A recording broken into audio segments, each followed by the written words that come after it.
Dobar dan poštovani gledatelji, pred nama je nova Đir Akademija. Hrvatska je već punih 7 godina članica Europske unije. Brojne su prednosti tog članstva. Jedna od najkorisnijih stvari jesu famozni EU fondovi, pomoću kojih brojne općine i gradovi realiziraju svoje projekte. Iznimka nije niti Vrbovsko, grad u kojem se trenutno nalazimo, u društvu gradonačelnika gospodina Dražena Mufića. Gospodine Mufić, dobar dan. Dobar dan i vama. Naša današnja tema jest vodoopskrbni sustav na području vašeg grada. Imate se čime pohvaliti? Pa gledajte, mogu reći da se imamo čime pohvaliti. Imamo jako puno vodovoda, malo stanovnika. Dakle, grad Vrbovsko ima 280 km kvadratnih površine. Ukupno imamo nešto više od 200 km vodovoda, 20-ak i više vodnih građevina. Prema tome, jedan ogroman sustav za mali broj stanovnika. Dakle, da bi imali kvalitetnu vodoopskrbu, mi smo krenuli u rekonstrukcije, izmjene i izgradnje novih vodovoda. Pa evo ovdje gdje se nalazimo, to je jedna nova vodosprema sa 650 kubika. Ona je itekako bila potrebna gradu Vrbovskom da bi mogli osigurati kvalitetnu vodoopskrbu.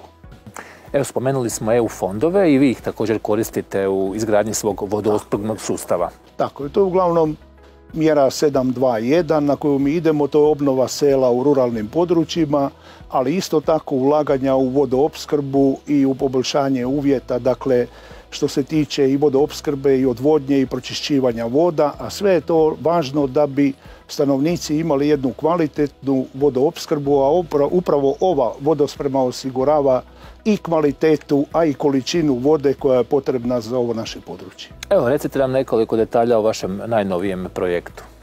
Pa vidite, mi se i nalazimo ovdje kod ove vodospreme upravo radi toga što naš novi projekat je izmjena cjevovoda od Stare Sušice, dakle od graničnog područja sa našim gradom pa do ove vodospreme. Ukupna dužina je 7 km i ugrađuju se dvije cijevi, dakle transportna cijev i za potrošnju i priključke stanovništva. Prema tome, radi se o jednom cjelokupnom projektu koji je vrijednosti 6.700.000 kuna, 85% je financiran iz EU fondova, a 15% dakle Republika Hrvatska. To je ono što nama omogućava 100% financiranje. Koliko će to konkretno poboljšati kvalitetu života građana? Pa gledajte, ja vam moram reći da su prethodnih godina bili brojni problemi u vodoopskrbi. Dolazilo je do zastoja, do velikih puknuća. To su već bili stari cjevovodi i upravo izmjenom novih kvalitetnih cjevovoda mi omogućavamo kvalitetnu vodoopskrbu, a time i življenje i standard građana.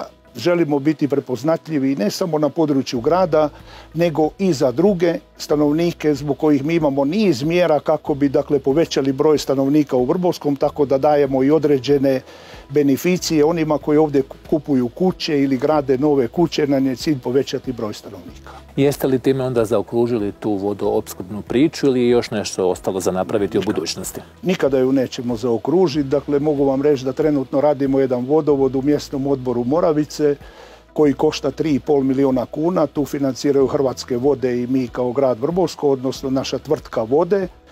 A izgradili smo proteklih godina i uložili u vodovode više desetaka milijuna kuna. Dakle, to je stalni proces, to je kao nešto živo, dakle jedno napravite, drugo vam prođe ili dođe zbog starosti do toga da se treba graditi novo. Uglavnom i gradite EU sredstvima, evo spomenuo sam u uvodnoj najavi te famozne EU fondove, je li lako doći do europskog novca? Pa gledajte, proces je dosta dug, ali kad obavite taj proces onda to ide. Prema tome, od ideje, dakle izrade projekta pa do dobivanja novaca prođe negdje 2 do 3 godine. Međutim, evo, mi smo sada tu, prijavili smo sada Ministarstvu regionalnog razvoja kroz jednu mjeru oporavak i otpornost preko regionalnih agencija projekata za 250 milijuna kuna. Dakle, to je za jedan grad Vrbovsko puno, to su vrlo značajni projekti i ako bi dio tih projekata se ostvario u narednim godinama, onda bi Vrbovsko zaista moglo krenuti bolje. Da, voda je vrijedan resurs, kažu da će u budućnosti biti još i vrijedniji, nešto poput nafte danas, a ako će to biti tako, onda ćete vi biti vrlo bogata sredina, jer vama vode ne fali, ili tako? Gledajte, vode ne fali, ali fali potrošača.